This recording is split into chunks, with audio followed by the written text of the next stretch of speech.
In the early evening of January 23rd, 1989, a quiet tension settled over Florida State Prison in Rayford, Florida. Inside its reinforced walls, time moved differently.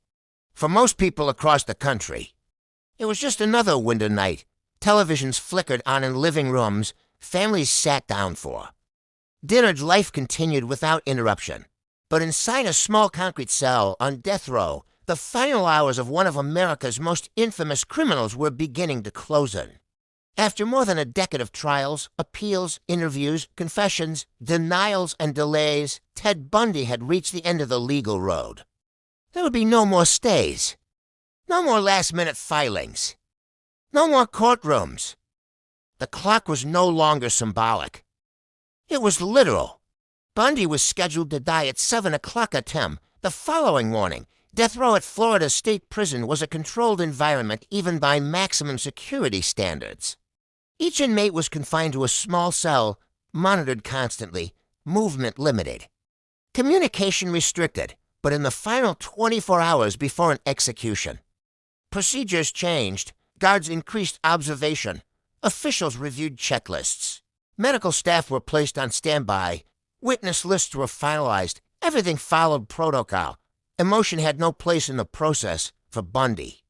The night ahead represented something unique, not just death, but finality. Unlike many death row inmates who maintained innocence until the end, Bundy's final years had been marked by a strange mixture of partial admissions, psychological manipulation, and calculated storytelling. He had confessed to dozens of murders, some credible, some questionable, many incomplete, even now. Investigators believed he was still withholding information. Yet despite all the attention he had commanded for years, this night was different. There were no cameras inside the prison, no interviews, no speeches, only silence outside the prison.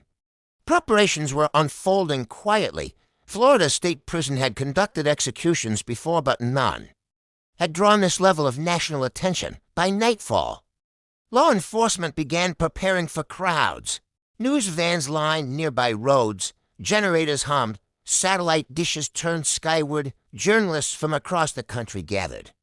Knowing the next day would mark the end of a chapter in American crime history, some protesters arrived with signs calling for justice, others held signs opposing capital punishment.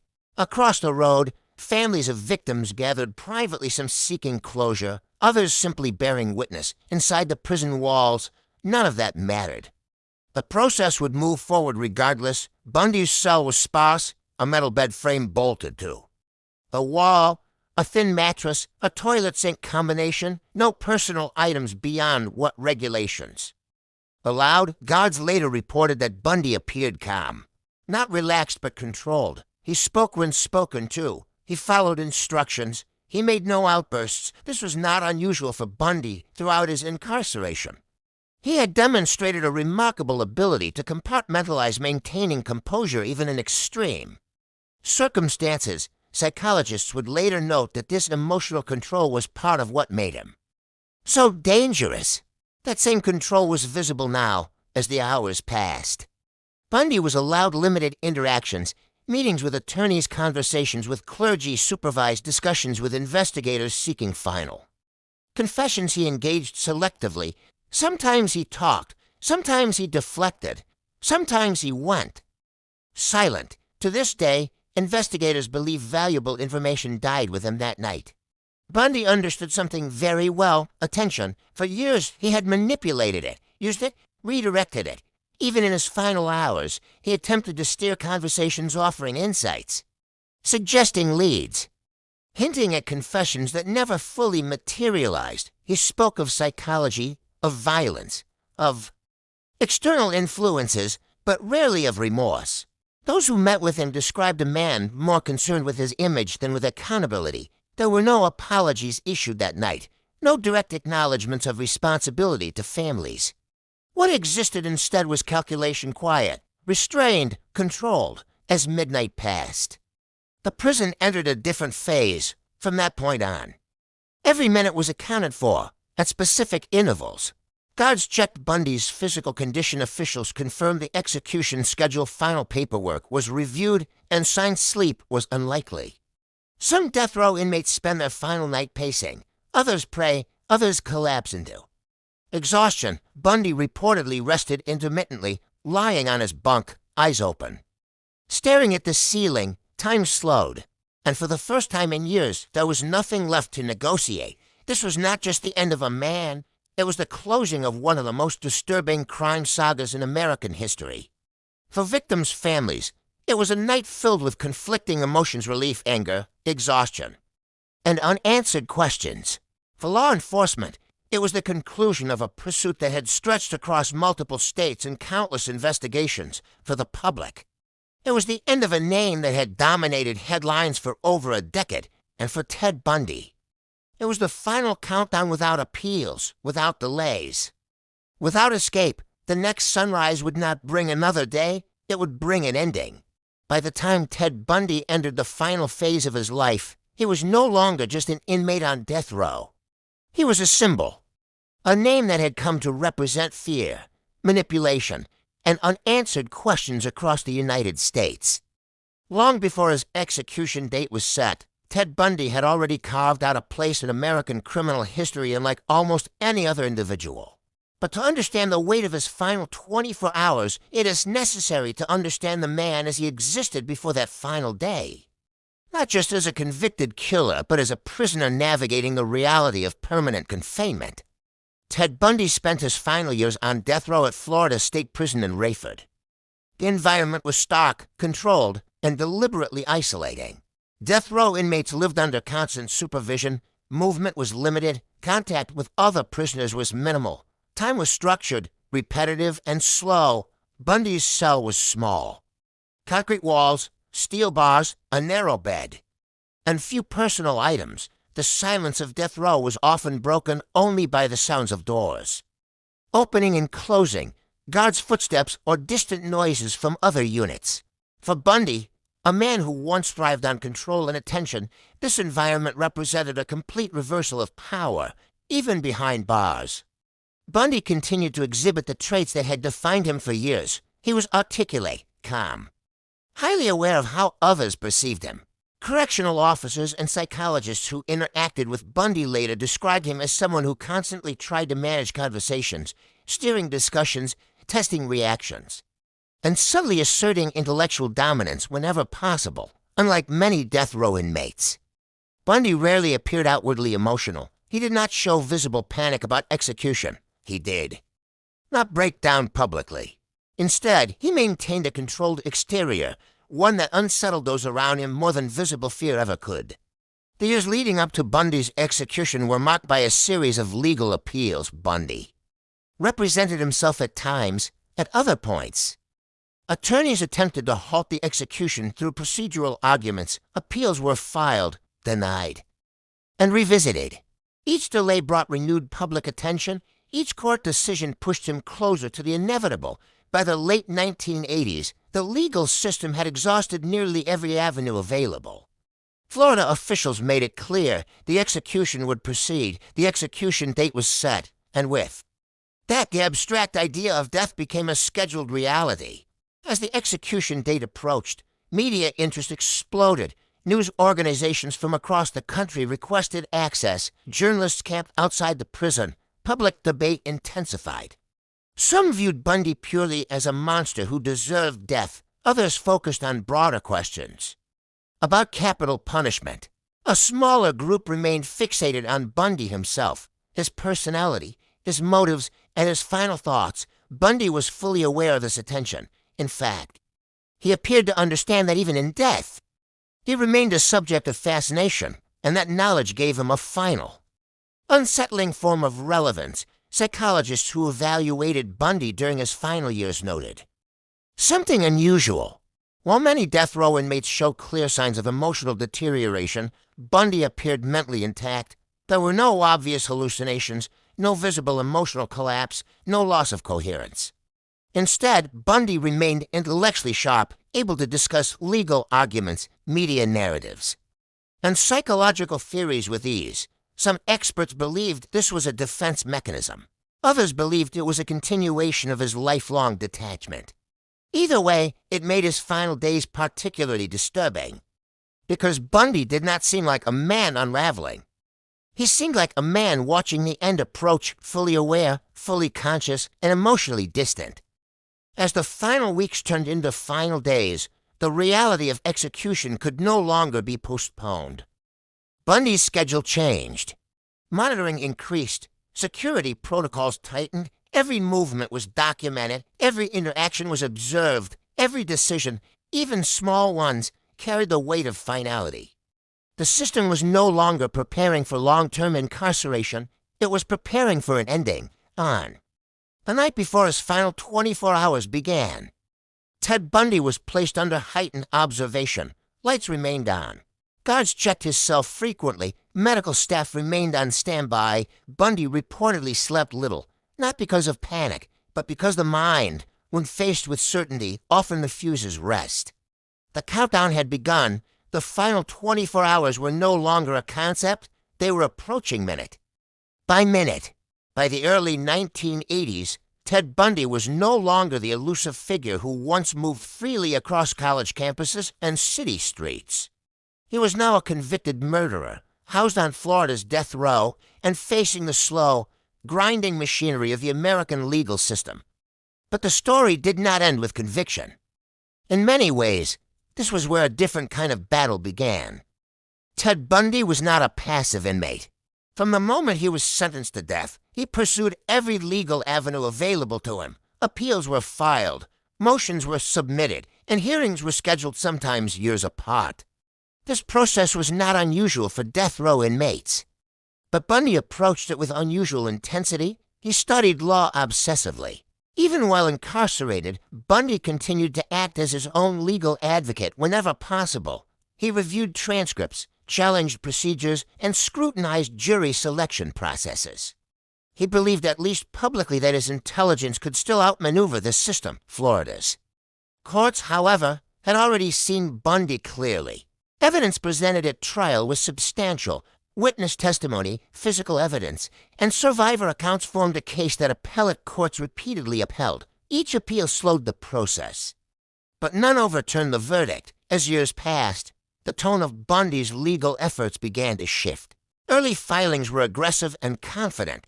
Later ones became more procedural, focused on technical arguments rather than claims of innocence. The system continued to move forward slowly, deliberately, and relentlessly, while the legal process unfolded. Bundy lived in a highly controlled environment inside Florida State Prison. Death row conditions were stark and isolating. Inmates were confined to small cells for most of the day, with limited movement, limited interaction, and heavily monitored routines. Meals arrived at set times. Lights followed a strict schedule.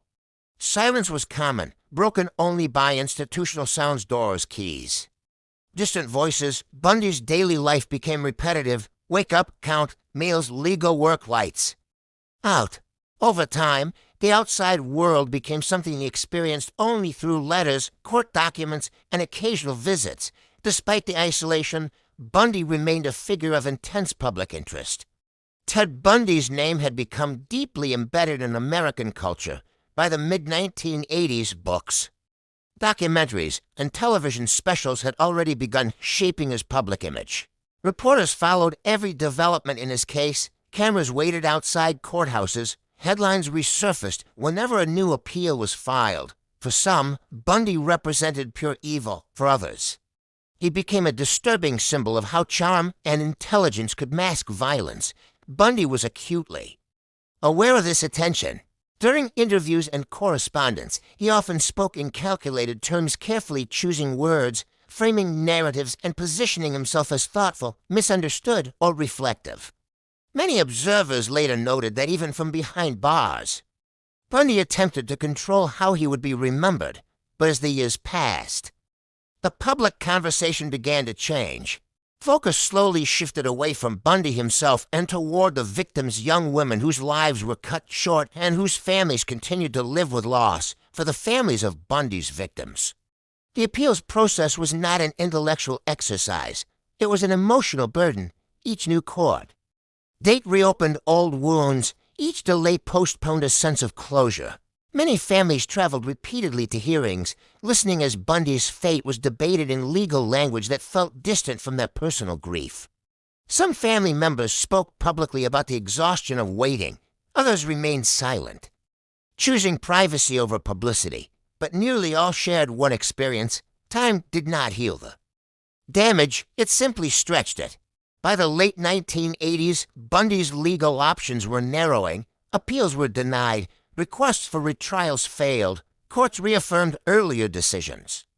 The process that once felt endless began to take on a sense of inevitability. Executions in Florida followed a specific protocol, and once a death warrant was signed, timelines became real. Dates appeared on calendars. Schedules were set. Preparations began. For Ted Bundy, the abstract idea of execution slowly transformed into something unavoidable.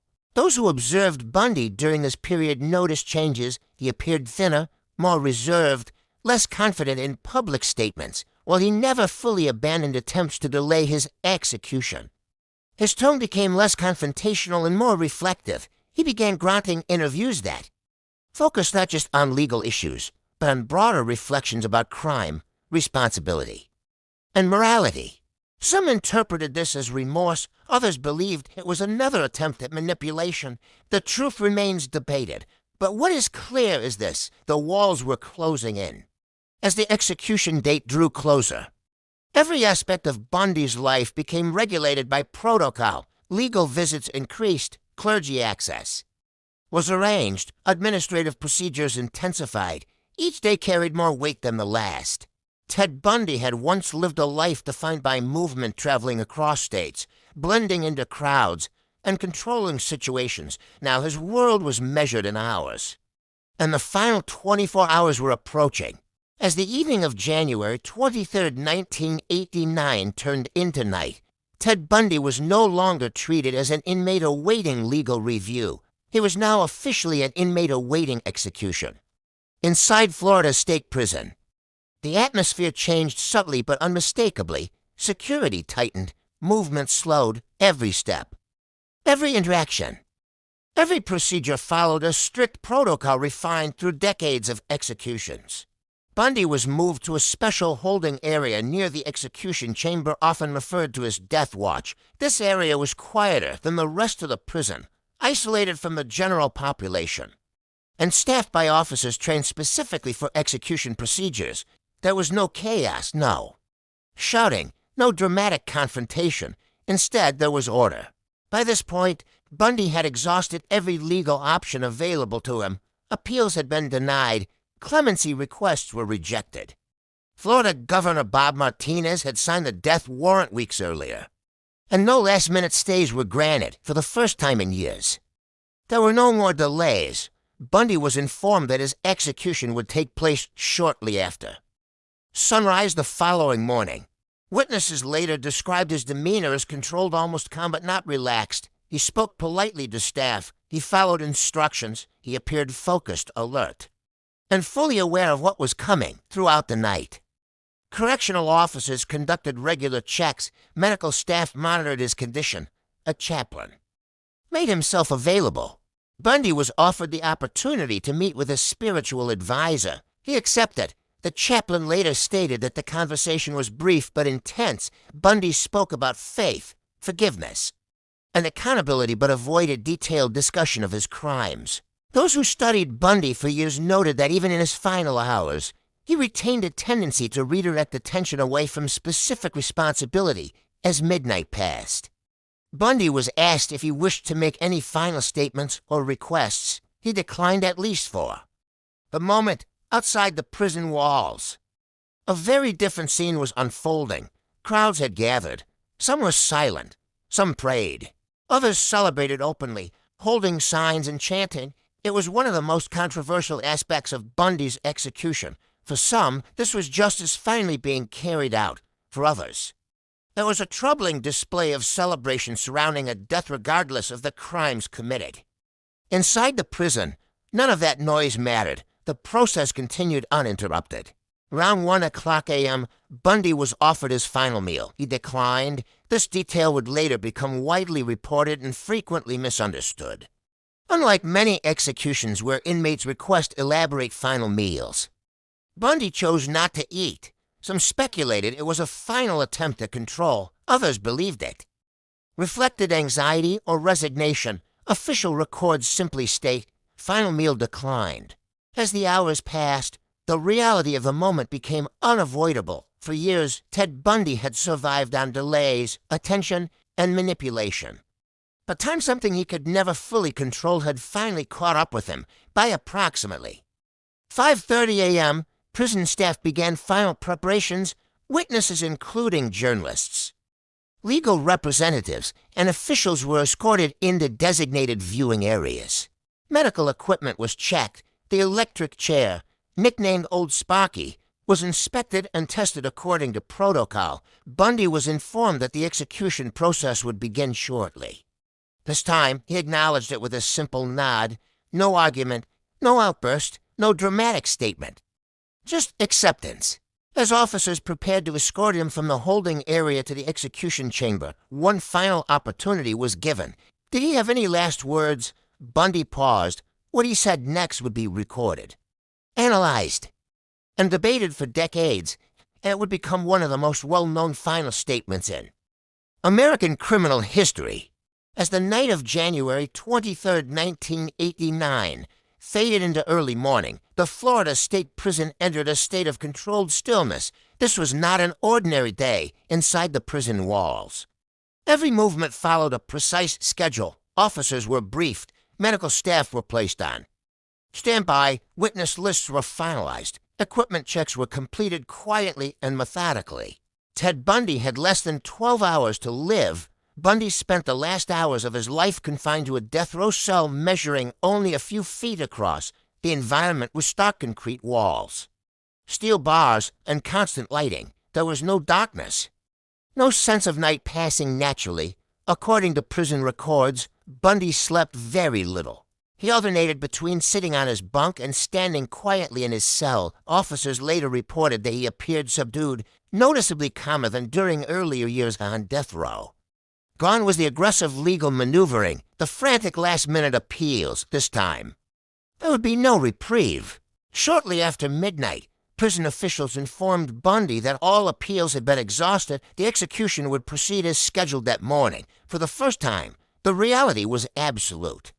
Florida law allowed condemned inmates to request a final meal within reason. Ted Bundy declined. Instead of requesting a specific last meal, he chose to eat the standard prison breakfast offered to all inmates that morning. Records indicate the meal consisted of simple items: steak, eggs, hash browns, toast, milk, and juice. He ate quietly. There was no dramatic refusal, no symbolic gesture, no statement made.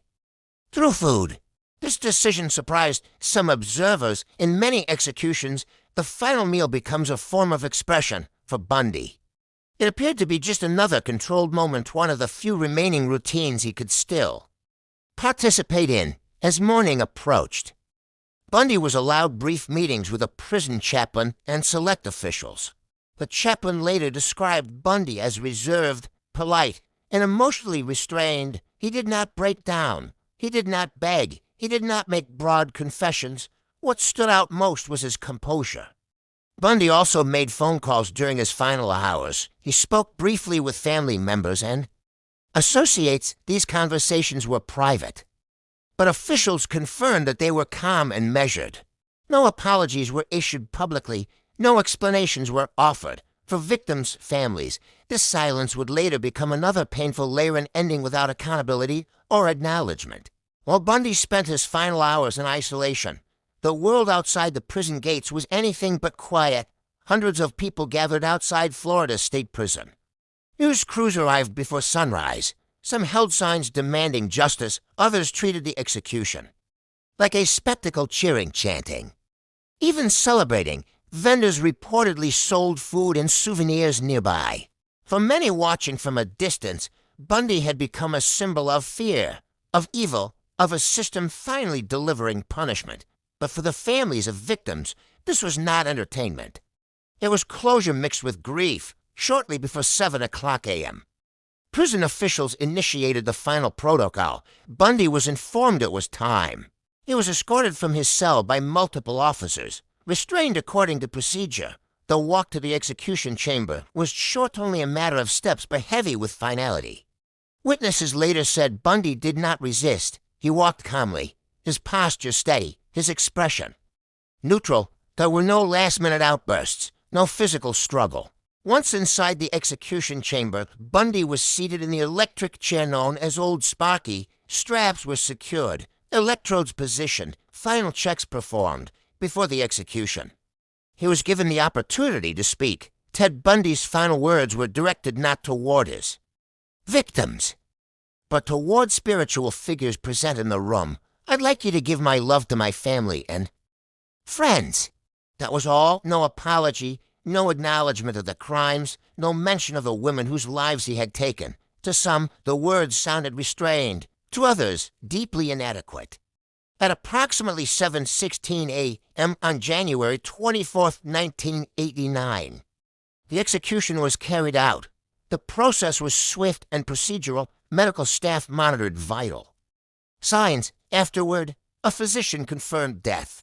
Ted Bundy was pronounced dead shortly after. The man who had terrorized communities across multiple states was gone. Outside the prison, cheers erupted. Fireworks were reportedly set off. Car horns sounded. Some celebrated openly inside. Officials completed documentation. Witnesses were escorted out. The chamber was cleared. Bundy's body was later cremated, per his request. His ashes were scattered in the Cascade Mountains of Washington State, the same region where some of his earliest crimes had occurred. The silence that followed with Bundy's execution complete. A strange quiet followed. No more appeals, no more interviews, no more courtroom drama. But the absence did not erase the damage. Families of victims were left to process what justice meant for them. Investigators reflected on missed warning signs. The public began asking harder questions about how someone like Bundy was able to operate for so long. His death ended a life. It did not end the conversation. As the execution date approached, the atmosphere surrounding Ted Bundy shifted from speculation to inevitability. For years, Bundy had delayed his execution through appeals, legal motions, and last-minute filings. Courts reviewed his claims repeatedly. Procedural arguments, constitutional challenges, and assertions of newly discovered evidence. But by the late 1980s, those options had narrowed. Judges ruled that Bundy had exhausted the legal avenues available to him. On January 23, 1989, the final death warrant was signed by Florida's governor. The execution was scheduled for the early morning hours of January 24th, 1989. There would be no further stays unless an extraordinary legal intervention occurred inside Florida State Prison. Preparations began quietly and methodically. Execution procedures follow strict protocols. Every step is documented. Every movement is planned. Staff assigned to execution duty undergo briefing sessions that outline responsibilities, timelines, and contingency plans. No improvisation is allowed. Ted Bundy was transferred to a special holding area reserved for condemned inmates in their final days. This area was isolated, monitored constantly, and designed to ensure security while allowing limited access to legal counsel, spiritual advisors, and designated visitors during this period. Bundy was placed under continuous observation. Correctional officers recorded his behavior, sleeping patterns, meals consumed, conversations held. Medical personnel conducted routine checks. Psychologists assessed his mental state, ensuring he was competent under the law to be executed. Bundy remained calm outwardly. Observers noted that he appeared alert, articulate, and controlled. He spoke with attorneys and clergy without visible agitation. Unlike some inmates who displayed distress or emotional breakdowns in their final days, Bundy maintained a composed demeanor, but behind that composure, there were signs of strain. He requested additional meetings with legal counsel, attempting to negotiate information about unsolved cases in exchange for delays. These negotiations came too late. Prosecutors determined that the information offered was incomplete and unreliable. The courts did not intervene as the final night approached. Bundy was informed that no further appeals would be heard. The execution would proceed as scheduled at this point. The process became irreversible. The prison chaplain visited Bundy multiple times during the final. 24 hours. Spiritual services are offered regardless of belief, and inmates may request religious counsel of their choosing. Bundy accepted these visits. Engaging in conversation but offering no public confession. Family contact was limited. Bundy had minimal contact with relatives during his incarceration, and no family members were present at the prison on the night of the execution. His final interactions were primarily with staff, attorneys, and clergy. The prison itself prepared for heightened security. Outside the facility, crowds gathered. Media outlets set up equipment. Law enforcement established perimeters to manage public presence. Executions involving high-profile inmates draw national attention, and Florida State Prison prepared accordingly. Inside, the execution chamber was inspected. The electric chair known as Old Sparky was tested earlier in the day. Electrical systems were checked repeatedly. Medical equipment was prepared. Witness seating was arranged in accordance with state law, allowing for official observers. Members of the press and designated individuals. Shortly before midnight, Bundy was offered his final meal. He declined. This decision, while often dramatized in popular culture, is not uncommon. Some inmates eat lightly, others refuse food altogether. Bundy chose not to request a final meal. A choice recorded without commentary as the clock moved closer to the execution hour. Bundy was allowed a final meeting with the prison chaplain. The conversation remained private. At approximately 1:30 a.m., correctional officers began the final sequence. Bundy was escorted from his holding cell to the execution chamber. His movement was calm. He did not resist. He did not speak during the walk. The execution team followed rehearsed procedures. Restraints were applied. Electrodes were positioned. Final checks were completed. At 2:16 a.m., Ted Bundy was pronounced dead. The execution lasted minutes. Outside the prison, the crowd reacted immediately. Some celebrated. Others remained silent. Media reports spread quickly across the country. Inside the prison, operations returned to routine. Staff completed documentation. Medical personnel confirmed death. The body was prepared according to legal requirements. Ted Bundy's remains were later cremated, and his ashes were scattered at an undisclosed location in accordance with his wishes. The execution marked the end of one of the most infamous criminal cases in American history, but it did not end the questions. In the aftermath, debates intensified about capital punishment, media attention, the psychology of serial offenders, and the responsibility of institutions to prevent such crimes before they escalate. Bundy's death closed a chapter in the legal system. It did not erase the harm he caused. As the final day approached, there were no more appeals left to file. For years, last-minute motions had delayed the inevitable. Courts had reviewed the evidence. Clemency requests had been denied. Legal avenues were exhausted by the evening before execution. The state of Florida considered the case closed. Inside Florida State Prison, the routine continued, but for one inmate, time had narrowed to hours. Ted Bundy spent his final night in a specially designated area of death row. Separated from other inmates, this was standard procedure. In the final 24 hours, movement is limited, observation increases, and documentation becomes meticulous. Every interaction is logged, every minute is accounted for.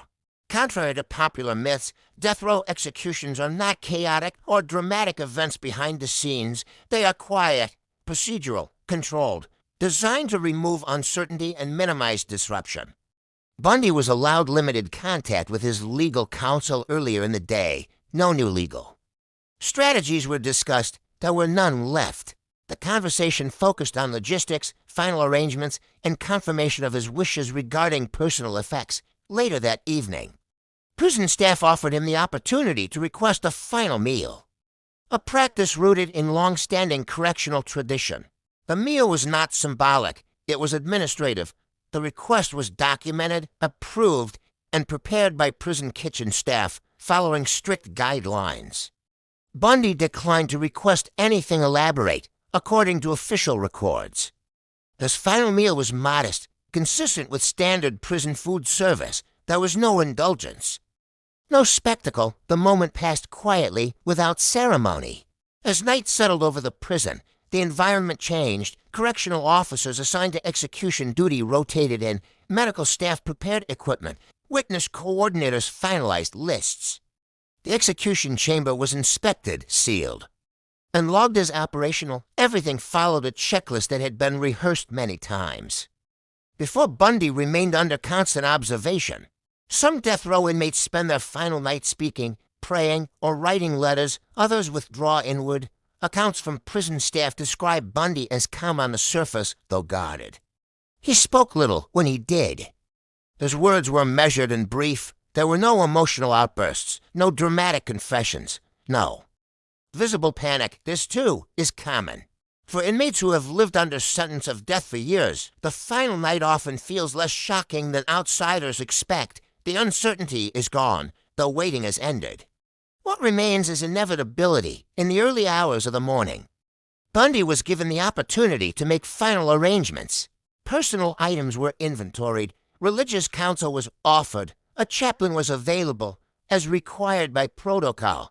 Whether spiritual guidance was accepted is a matter of record, not speculation. Outside the prison walls, the atmosphere was very different. Media crews gathered.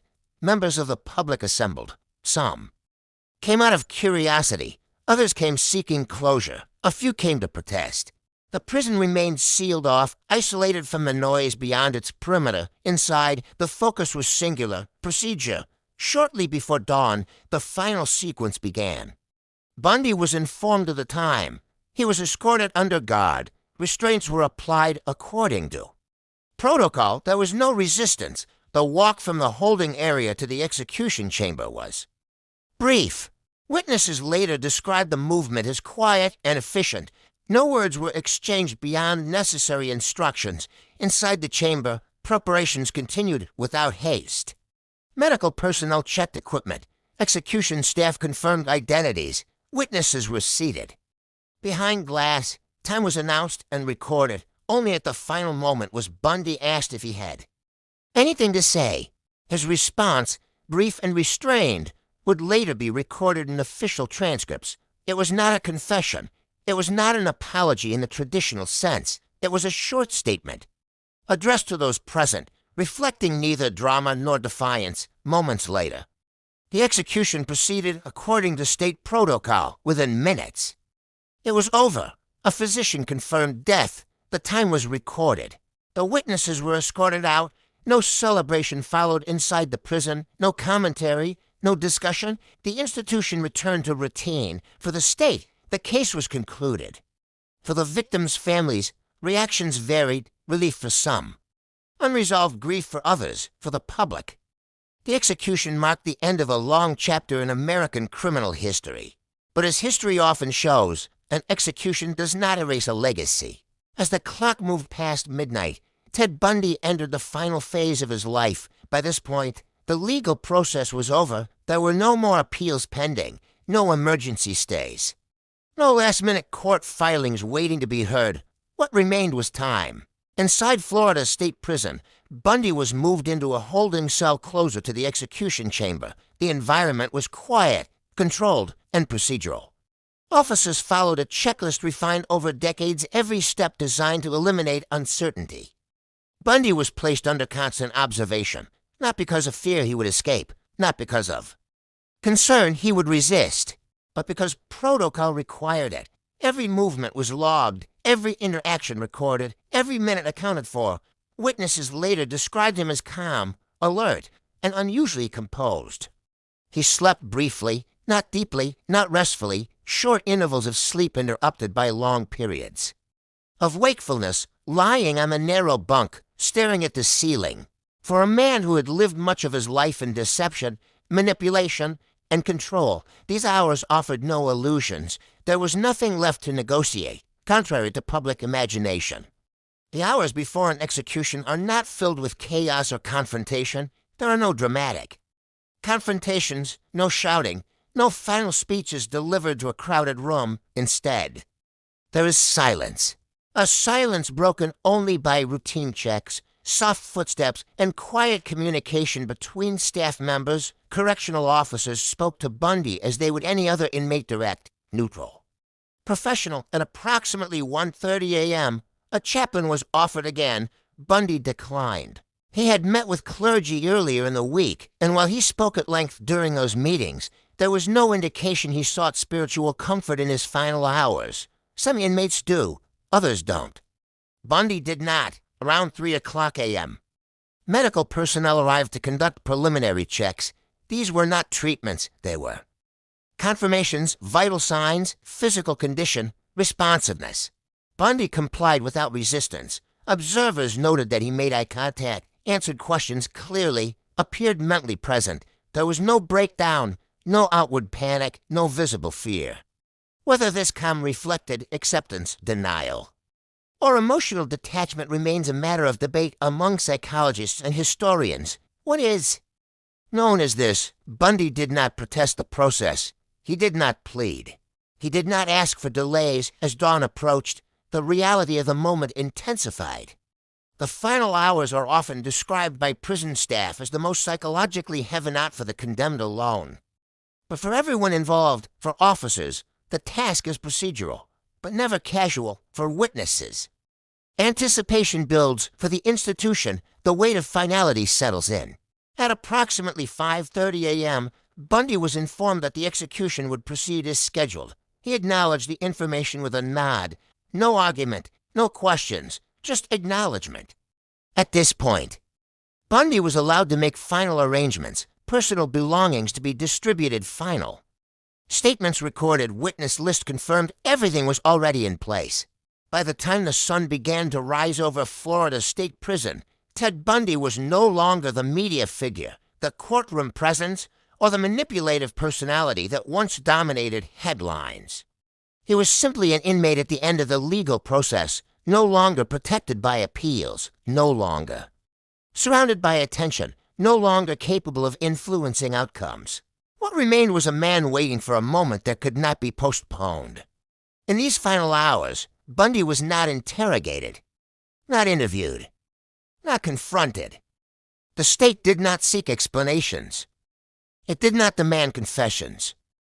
It did not ask for closure. The system does not operate on understanding. It operates on completion. And as the sky lightened outside the prison walls, the final procedures began.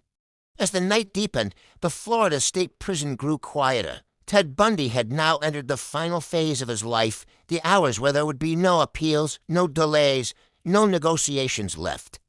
The clock was no longer symbolic, it was absolute, inside his death row cell. Bundy was under continuous observation. Correctional officers checked on him at regular intervals, documenting every movement, every interaction, every response. This was standard protocol for an execution night, but with Bundy. The attention was even more meticulous. He was one of the most notorious criminals in America. History and everything about his final hours would be recorded.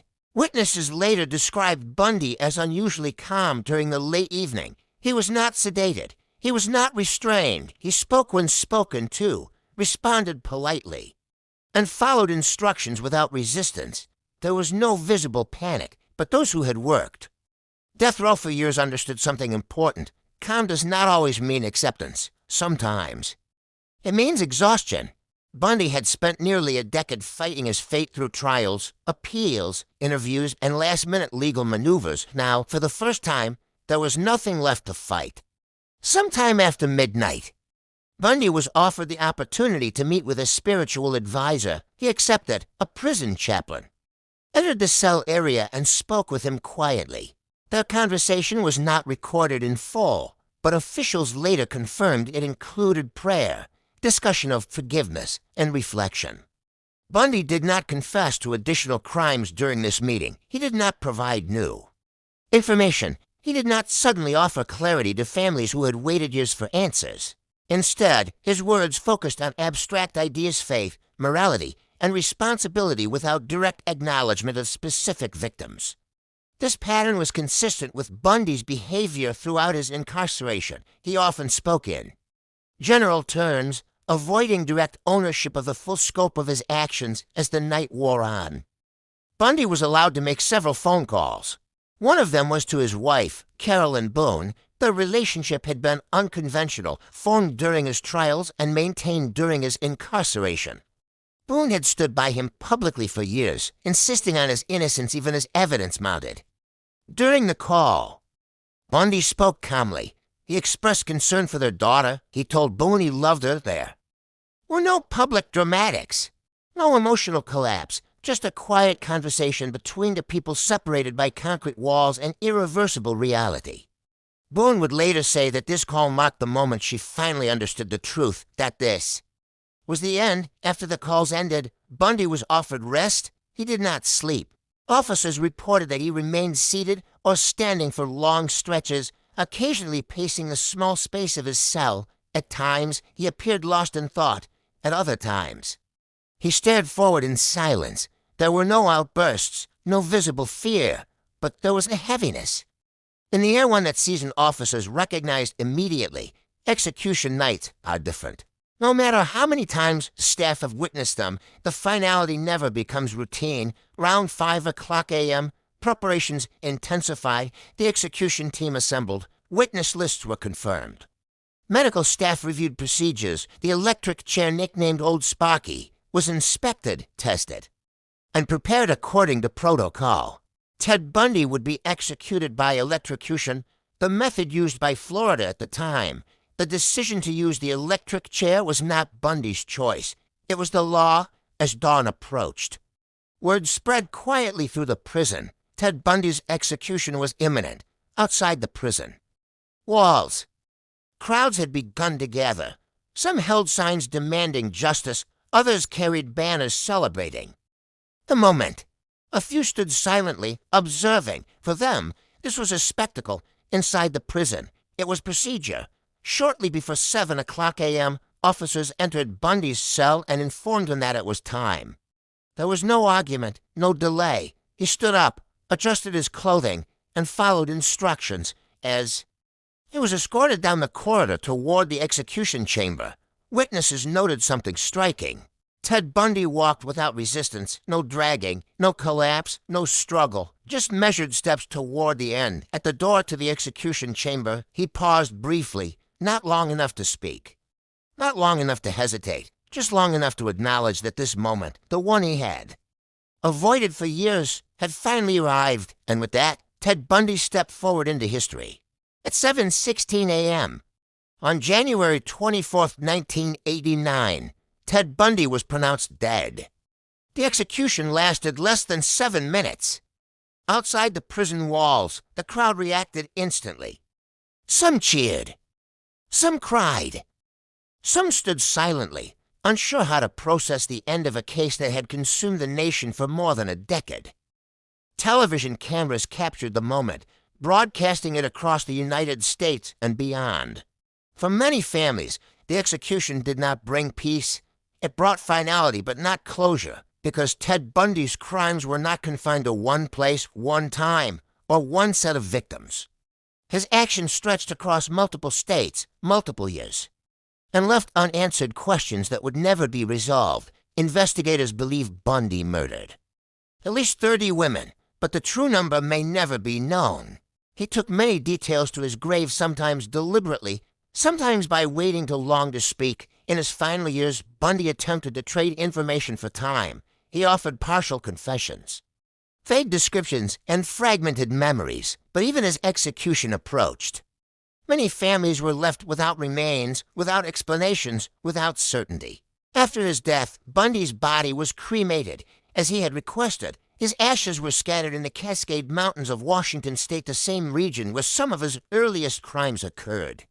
There would be no grave, no marker, no place of pilgrimage. The state ensured that Ted Bundy would not become a permanent physical symbol, but culturally, the impact was already permanent. Ted Bundy became one of the most extensively covered criminals in American history. His trials were televised, his interviews replayed endlessly, his image analyzed repeatedly. And that coverage created a lasting dilemma. How do we tell stories about extreme crimes without turning perpetrators into myths? Bundy was often described as charismatic or intelligent, labels that, over time, drew criticism from scholars, victims, advocates, and psychologists. These descriptors, many argued, risked distracting from the reality of his actions and the suffering of those he harmed. In response, later documentaries and investigations shifted focus away from Bundy himself and toward the victims. The investigative failures, the warning signs that were missed, the systemic gaps that allowed him to operate. This shift changed how true crime stories were told. Bundy became less of a central figure and more of a case study. Bundy's case influenced American law in significant ways. His escapes exposed weaknesses in courtroom security. His self-representation highlighted risks in allowing defendants unchecked control. His manipulation of media attention reshaped policies around televised trials. His execution reignited national debates about capital punishment.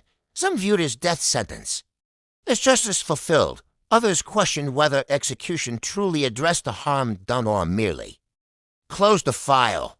Those debates continue today. Bundy's case is still taught in criminal psychology courses, law schools, and investigative training programs, not because of who he was, but because of what went wrong. What often gets lost in the story of Ted Bundy is the lives he interrupted. The women he targeted were students, daughters, sisters, friends. They had plans, they had futures, they had names. In recent years, renewed efforts have been made to center those names in discussions about Bundy's crimes. Memorials, scholarship funds, and advocacy groups now focus on prevention, awareness, and victim support, because the real legacy of this case is not Bundy's final meal or final words. It is the reminder that harm often hides behind familiarity, that danger does not always look dangerous, and that vigilance, awareness, and accountability matter. Ted Bundy's final 24 hours were quiet.